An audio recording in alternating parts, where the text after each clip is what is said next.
Welcome to the Better Minds podcast, where we talk about holistic intelligence, where we integrate everything around body, mind, and soul. Today, our special guest is Neeraj Kalan, an art of living trainer with decades of experience. And what we will be talking about is unpacking how yoga impacts the individual from the very young stages throughout their adult life as well as seniors. Hi, Neeraj, how are you? Hi, Sudesh. Once again, thank you for having me on this chat.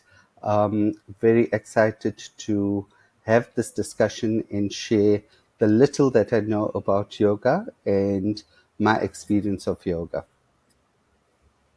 Thank you so much. You're being so humble, Neeraj. You've been doing this for decades, and I'm sure all of that wisdom is something that you can share with us. So, today, what I really want to understand is when it comes to yoga, my understanding is that yoga is much broader than just the asanas. In the Western world, it's really come through as hatha yoga with different positions, this, that, and the other. But once you start diving into it, we see that Ashtanga yoga has got 8 limbs, and there's different aspects of it, and then you practice it in a different way. When it comes to instruction, where you're introducing the concept of yoga or any one of the disciplines to your students, how do you go about explaining and training people for who yoga is very foreign and this is something new? So, a beginner person who starts with the yoga training, what does it encompass and how do you explain that to a newbie? Okay, so it's quite simple. Um, the yoga that we start off with is simple. And the most basic definition of yoga to start off with is union of body, mind, and spirit. So, just to give you a little bit more insight before we go on how we introduce this to kids, teenagers, young adults, and seniors, I just want to share a little bit more information because currently a lot of schools teaching yoga or institutions, yoga centers, it's basically only Isha? focused on the Yoga Sutras. And if you go a little bit more in depth of what the aspects of yoga is all about, basically there's some moral codes or Great. ethical codes that one will Okay, focus close the on, door. and few of them, I will just touch very briefly and highly on them. So, if you look at your ethical moral codes, it's ahimsa, which is non-violence. It is asteya, which is non-stealing. It is satya, which is being truthful. Aparigraha, which is non-possessiveness. And brahmacharya, which means fidelity. Those are commonly known as the yamas. And then you have some niyamas, which is personal observance, which is also part of yoga. And in your niyamas, you have socha, which is related to cleanliness, santosha, which is contentment, tapas, which is self discipline, swadhyaya, which is self reflection, and Ishvara Pranidhana, which is surrender to the higher power. The other 5 limbs of yoga are basically your asana postures, your pranayama, which is your breathing techniques, your pratyahara, which is sense withdrawal, dharana, which is concentration, dhyana, which is absorption of meditation, and samadhi, which is striving to attain that state of bliss. So that's very high level. And basically, when you're doing yoga in the true sense and form of yoga, a practitioner that will practice yoga for just not the physical aspect will start observing a lot of these different niyamas and yamas, which also form part of your daily lifestyle. Um, Answering your question now, how do we go about introducing, whether it's kids, teenagers, young adults, or seniors? It's very simple. The postures are basic yoga postures. They are introductory postures, foundational postures that we share with the participants, and it's very simple. One has to respect one's body. So our guidelines are simple. Listen to your body. Do not overstretch or overstrain your body. And it is done in synchronization with the breath. So basically, every posture that we will practice, we will synchronize it with the in or out breath. And the guidance for that is very simple. On any expansion movement, you will basically breathe in. On any contraction of the body, you will breathe out. And this also helps in many different benefits and aspects of doing the physical, or what we will call hatha yoga. Um, Basic guidelines for everyone. You have a foundational introductory yoga. You then also have intermediate, and then you'll also have advanced and very advanced yoga classes. And it all depends on what one's personal journey wants to be and where you would like to take yoga um, in your personal life. But for kids, it's very light, fun like, easy yoga postures. For the teenagers, it's a little bit more vigorous because the teenagers have also a lot of energy. So you basically will do a different routine with the teenagers. Your young adults, and as you start getting to the adults, it's a mixture of your basic and intermediate postures.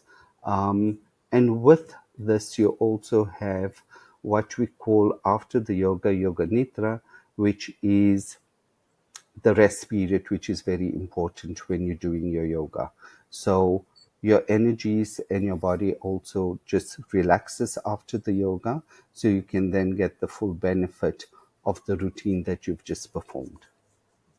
So, like you mentioned, kids have got a lot of energy. They generally tend to be very physical, and they can focus a lot on the asanas. And as you progress in terms of age wise, and I suppose in terms of skill level as well, you start bringing in other aspects of yoga. You mentioned energy, so I'm thinking pranayamas, something or similar to that. At what stage do you start incorporating more things of meditation, aspects of concentration? Is that also included as part of a training? Is it part of the foundation that you spoke about, or is the focus in the beginning mainly on the physical postures? So if you're attending purely just a yoga session, then it's just the yoga postures with some simple breathing techniques, like your alternative nostril breathings, or what we will call bastrika or bellows breathing, that is introduced in that session.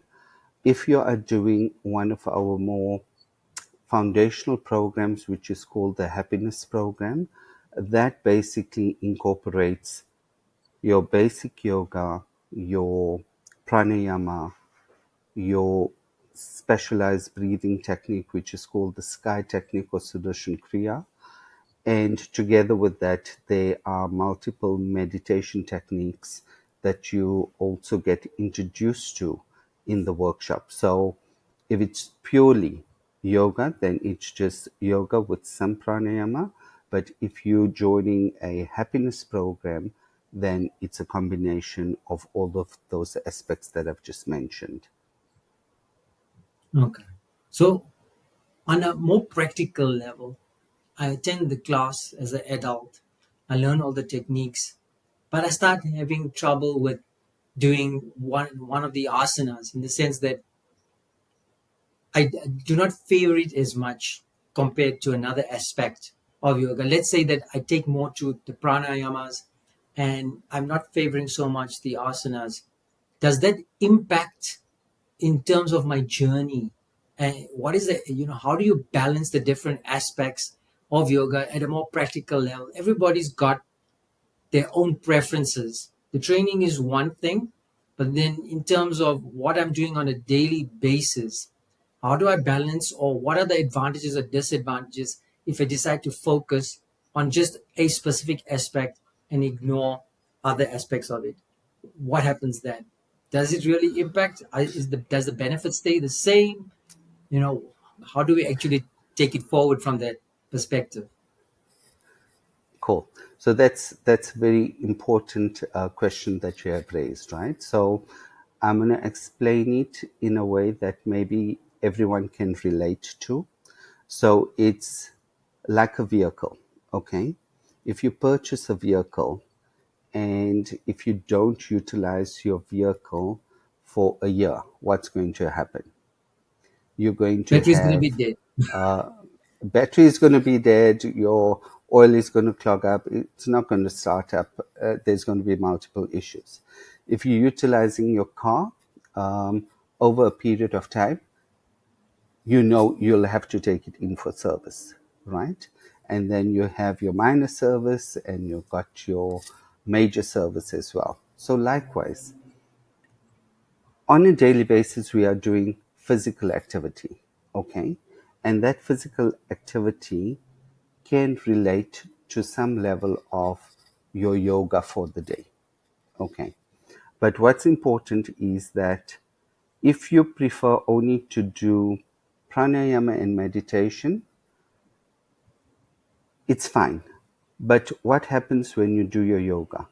Your yoga is basically you utilizing and getting in tune and understanding your body not only at a physical but also a mental and emotional level. Because when you are doing your postures, you are reconnecting with the inner self, right? And you're fine tuning your mind and your awareness of what's happening in the body when you're doing a certain stretch or a certain posture.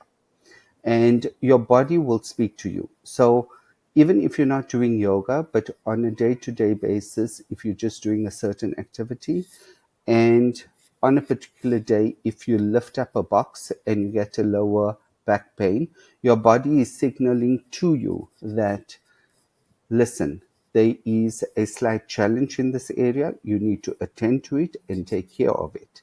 What yoga does is, with the different postures that you are doing in your routine, you are becoming aware with every stretch on what the body is telling you. So, when you're doing a certain stretch, your body is giving you a sign or a signal to say, okay, when I'm stretching in this posture, cool, my hands are fine, my legs are fine. But when I'm doing a certain other posture, like maybe bending forward, or if I'm doing a cobra pose, I'm finding some discomfort in my back, middle back, lower back, on my shoulders or something. And that is your body talking to you.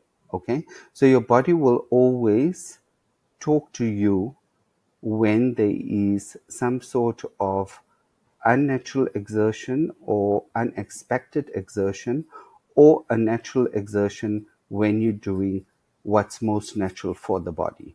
So when you're doing your yoga, your body is talking to you and you're becoming what we will call body conscious about what your body is telling you, and how to then take care of that part of what the body is telling you to focus on. So you'll notice that a lot of sports people, when they have a challenge, they will go and get some kind of a therapy, okay, to help like a deep tissue massage or something to help improve or take care of the discomfort that they are feeling um, or that they are experiencing due to the exertion. Likewise, in yoga, you have different postures to help you take care if you have a certain condition, and that will help the body recover naturally. Um, as we say, yoga is the most natural form of exercise, and it is there to assist to keep the body flexible so you get the maximum output from your body in the most natural way. I hope that helps explain. What you mentioned about the sports person who exerts themselves made me think that people who are participating, who have brought yoga into their life, it's always within a framework of other things as well. You're not only practicing that. People who are practicing sports, they might be going to the gym, this, that, and the other. How complementary are the different yoga practices to that? In other words, can you rely more on yoga for rehabilitation, for performance, even in terms of whatever that it is that I'm doing? Does it infringe in any way on the other aspects of what I'm doing?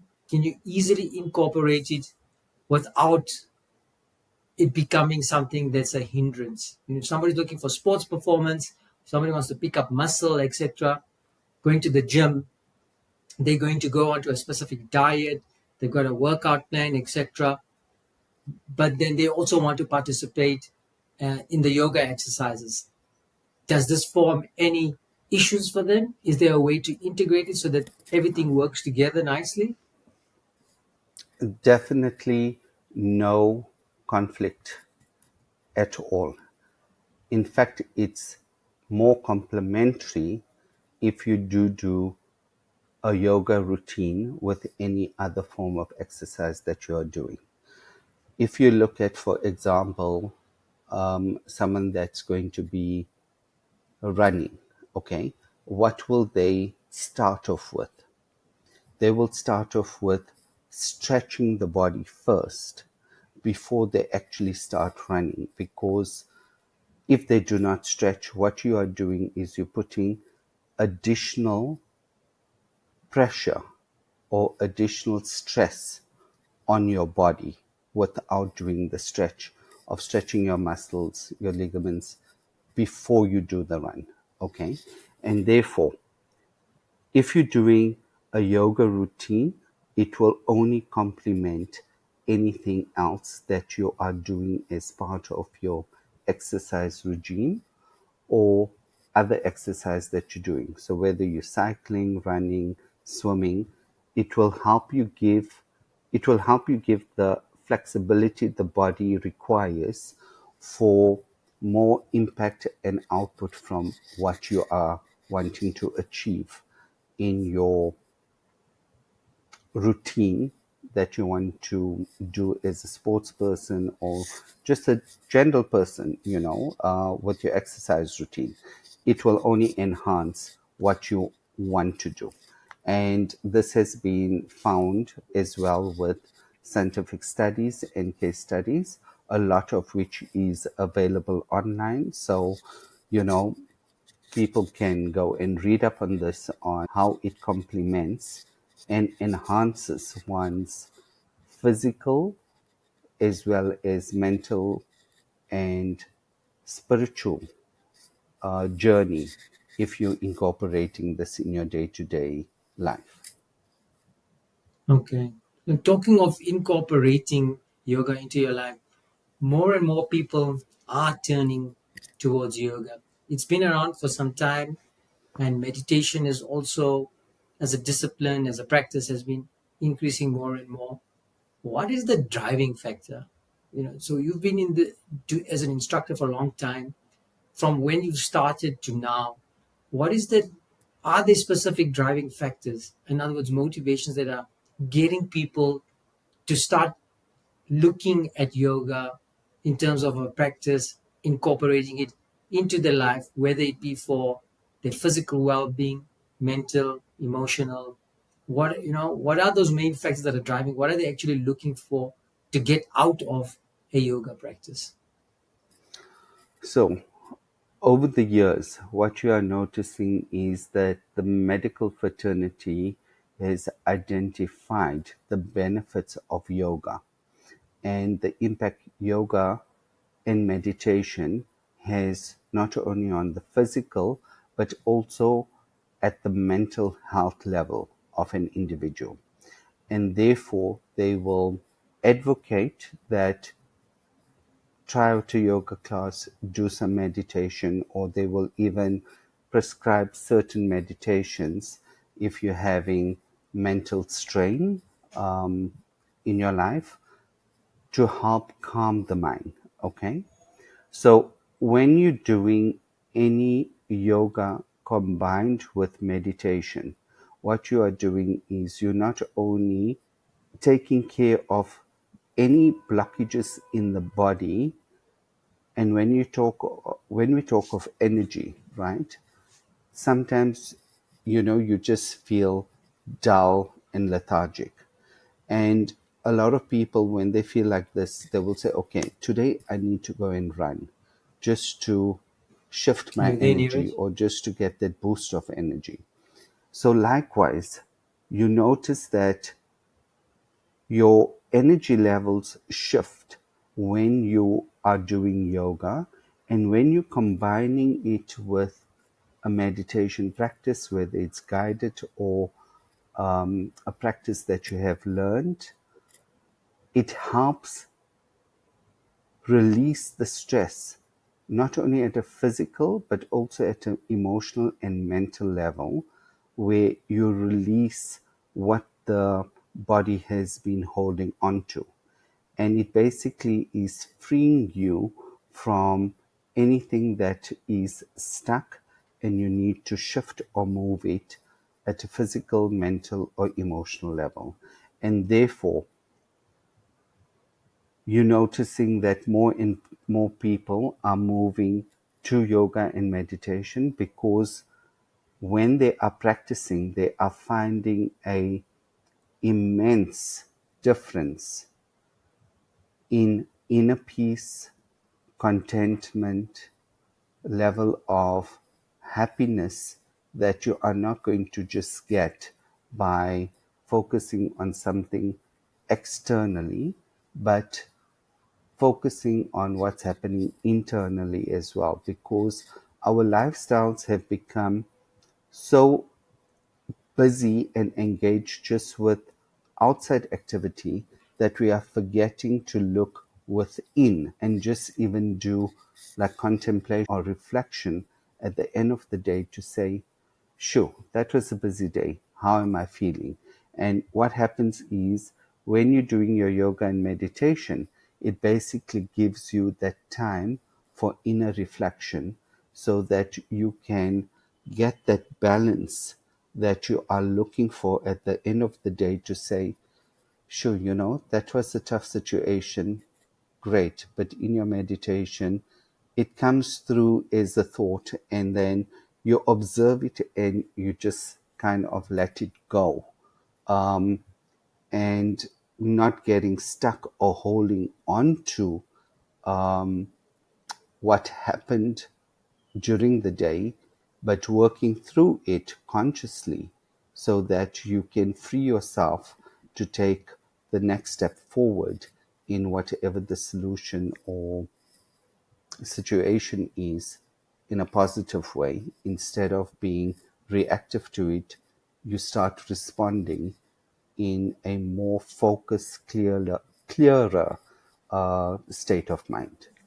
You mentioned something that always I'm not so clear exactly what the differences are, and maybe you can help me to understand it better. But along with meditation, there's this other concept of or practice of mindfulness, which is meant, according to my understanding, to keep you in the present moment. How does that thinking or that principle fit into the yoga that you are teaching? Is it something that's separate? Is mindfulness training something that stands on its own versus all the different disciplines of yoga, or is it something that's integrated? How do you work with? Are they separate? Are they together? How do you incorporate them? Very good question again. So this is just my personal view on it, okay? And the way you can look at it is that when you're doing meditation, meditation is not concentrating or focusing on something, okay? When you're doing meditation, you are basically just becoming aware of what's happening within you and letting go. The result of meditation is clearer focus, heightened concentration, heightened awareness. And when you have focus, awareness, and concentration that has been increased, naturally your energy also increases, right? But when you become more aware, you then automatically more mindful of all your actions, thoughts, and words, if that makes sense. Yeah. So with heightened awareness and heightened focus, you become more mindful.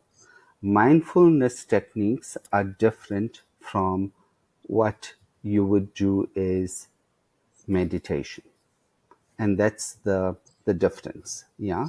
Meditation helps you release and gives you a result of focus, concentration, and heightened awareness, which makes you more mindful in all of your action, speech, and what your thoughts are, as well as what you say. Okay, I'm going to take a stab at trying to explain it. You can tell me if I got it or not. But it sounds like meditation is where you're more of an observer, a witness, where you're looking at your thoughts, you're observing, etc. Something comes in, you look at it, you let it go, etc. Whereas mindfulness is the opposite of that. Is you are engaged in whatever activity. So it sounds slightly contrary, but if you're outside of your meditation practice, whatever you're doing, let's say you're cooking, you know, all of your energy, all of your thought, all your concentration, your awareness, everything is dedicated to that activity.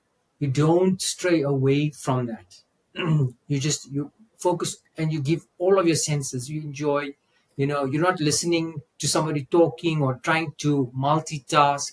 You're focused on that specific activity and you're totally engrossed in it. And that would be mindfulness, where all of your attention is in that specific activity. It's all encompassing.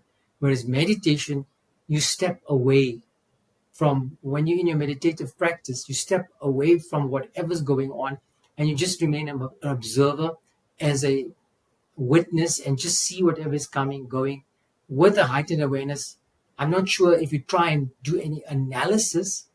Probably not. You can tell me. But in meditation, you just want to observe what's going on. Whereas with mindfulness, it's the flip side of it, where you're 100% or more than 100% involved in whatever you're doing. Is that kind of like where the two depart almost? I would say this thing, you've explained it quite simply as well. And I would agree with your explanation, right? So in meditation, you're observing and letting go. In mindfulness, you are engaged, to simplify it even more. Yeah. So, 100%. yeah. And I think both of them complement one another. Okay. Um, because in your activities that you are doing, you have to be aware of what you are doing. And the more aware you are, you're going to do things correct the first time round. Okay. And that helps then for you to be more free when you do your meditations, because you are not caught up in all the errors or mistakes you've done during the day, there's less of that, and then you're just observing like thoughts coming and going, and you basically sometimes just get to a state of where the mind is absolutely clear or void of thoughts, and it's just like sinking deep within yourself into this space of nothingness. And when you're coming out of that meditation, you're almost feeling like you had a good 8 hours rest, if you've done it correctly, and not like over analyzing what was happening with your thought processes and connecting one thought to another thought, and just as you said, you become a witness or an observer of what's happening and just letting it pass through, and just being free of it, and then just going deeper and deeper into your meditation. Now, it would be, when you're young, you have lots of energy, you do lots of things, and you don't necessarily give as much attention to these practices. Have a late night, etc. You do your quick meditation or whatever, and you don't realize that later on in life, when you have the time, that's when you're going to actually need the benefits of that. So you kind of like skim through it very quickly when you're young because you can, and then when you're old you wish that you had actually done it because now you're sitting with all the problems. So the actual practice of yoga, as you aging and you're going through different life stages, how do you find a certain level of steadfastness? Like, what are the things like discipline that you need to introduce so that hopefully you don't struggle as you are aging through the years? I'm sure lots of us get to a certain age and we think, oh, I wish I had done more yoga and meditation earlier, then I wouldn't be sitting with all these problems now.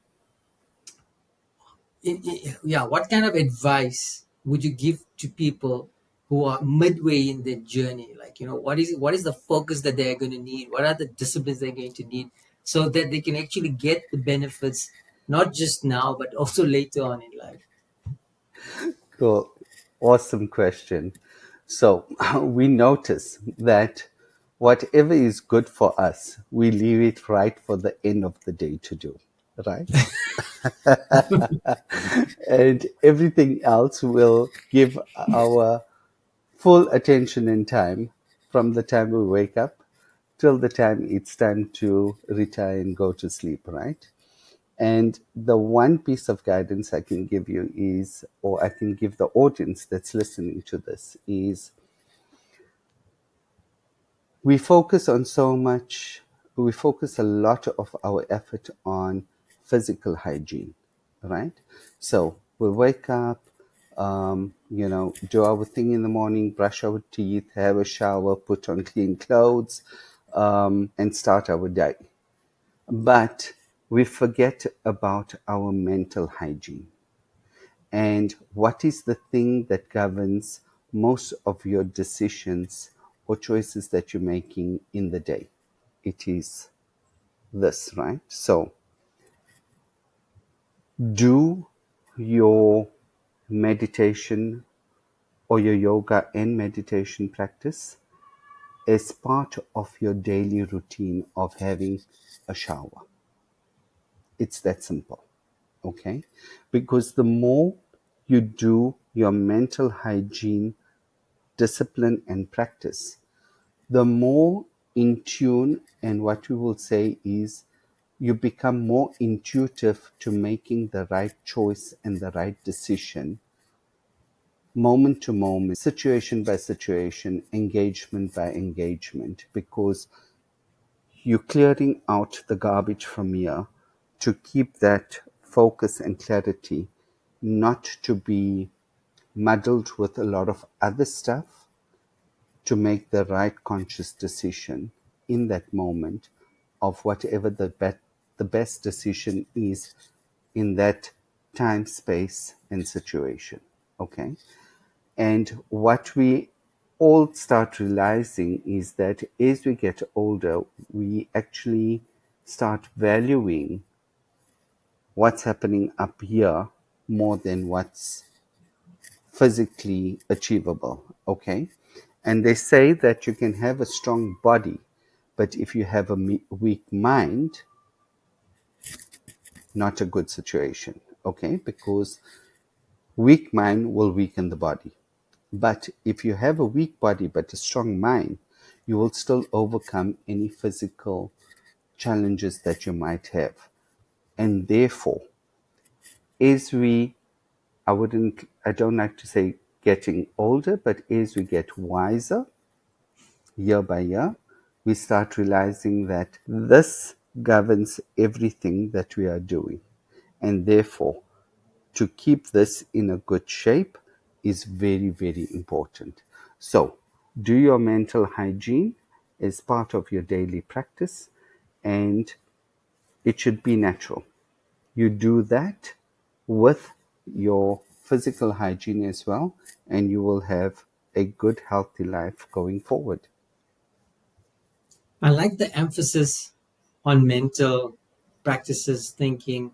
And like you said, as we grow wiser, that's an easy decision to come to, that you have to look after your mind because now you've seen a bit of life, you understand different things, and you realize that you have to look after mental health is super important. But yet, if you look at what is happening in the world, mental health is, it hasn't been as bad as it is before as it is now. And especially it's affecting the youth. And the youth don't have that same knowledge or wisdom around the fact that these these things, these mental practices are so important. They're going to find out in a couple of years' time, sure. But how do we impress the young adults, or even those coming into adulthood around the importance of mental practices, mental hygiene, because they are also getting impacted in a huge way. The pressures and the stresses that they face are unprecedented. So it is very important. How do you impress and support them through those early stages? So, I think it starts with the parents. Okay. A parent will invest tons of money to ensure that a child's physical well-being, physical needs are all taken care of. But I think over the years, more and more, parents are starting to realize that a child's mental development and emotional development is also important. Okay. And we have many different workshops that are available for kids from the ages of 8 to 13, which is called the All Round Training in Excellence for Children. And that basically helps nurture the emotional growth as well as the creative nurturing of a child's energy in a positive way, and also gives them tools and techniques on how to deal with the negative emotions, stress, and trauma that they might experience as a child. We then have what we call the Youth Empowerment Seminar, which is for our teenagers, and that basically also equips them on how to deal with personal stress, personal trauma, how to manage their stress, how to manage peer pressure as well. And honestly, if we had these tools and techniques when we were teenagers, I think we would have made far different choices and decisions in our life, because it really nurtures the the intuitive well-being of yourself in making the correct choices, and also enhancing your intuitive well-being for yourself. Okay. And basically all of the workshops that are offered is to strengthen the individual in giving them the tools and techniques for their physical as well as mental hygiene and wellness, and more, what we are finding nowadays are the youth are openly speaking out, and they are stepping forward to say, I am stressed, I'm feeling suicidal, I'm feeling I'm not healthy in my thought process. And currently, what we are doing is we have what we call the Youth Leadership Program that has started now post COVID, reaching out to our young adults from the ages of 18 to 35. And basically, the testimonials we're getting back from them is very impactful because a lot of the youth are struggling with mental health, but a lot of them are also shy or don't have the right space or environment to be able to speak to someone to get the necessary help that they require. And what we are finding is through our YLTP, which is the Youth Leadership Training Program, which is offered free to the community members and to the youth, is that they are finding like within 2 to 3 days of just doing these tools and techniques, they're finding a release from their past trauma, their past stress. A lot of them that have shared is I had a lot of suicidal thoughts, and just by doing these meditation techniques and yoga has helped me identify what the root cause of all of those issues were, and for me just to let go. It's happened in the past. I need to move on. I am now empowered to use a technique or a breathing tool to calm my anxiety, um, refocus my mind, not to get stuck onto the negativity, or if I'm having a panic attack, what I can do is a self-help tool and technique just to bring that balance back to the mind, and just to see that it changes, my focus, and just calms me down, not only physiologically but also mentally, so that I'm not disabled in being able to then take the next step forward, but I'm given the strength to then focus on, okay, I've gone through this. It's fine. I'm now calm. Let me focus on what I need to now do next and get, if it's the next stage of help or whether it's the next activity that they need to do, because a lot of the communities also don't have access to a lot of the professional help that they can get. But this enables them just to bring that calmness, refocus, and to enable them just to manage in the most natural way possible for them to re-enable themselves without being sucked in and like taken down, but to almost rise above the situation so that they can focus on, I can do this, and it gives them the confidence and the agility and the resiliency in the situation to then move forward. Resilience, I think definitely. I'm so glad to hear that it's having such a good impact on the youth, giving them the skills that they need, or even just the emotional intelligence to be able to deal with whatever troubles they have, whatever obstacles are in their path. They feel that they have some ability to be able to navigate through it and get to the other side in a way that empowers them so that they can keep on moving forward. It's really great work. Thank you so much for that, Neeraj. Thank you for taking this time and sharing all of these different practices with us and answering our questions as well. Really, truly appreciate you and all the work that you are doing in the community. Thank you so much, Neeraj. No, and thank you for having these chats, because I think it really enables and gives light to many people on topics that are required, from people's personal experiences. And I think it makes a big impact. So thanks for your time and effort in spreading the word. Awesome. And it's always lovely to chat to you. Thank you, Sudesh.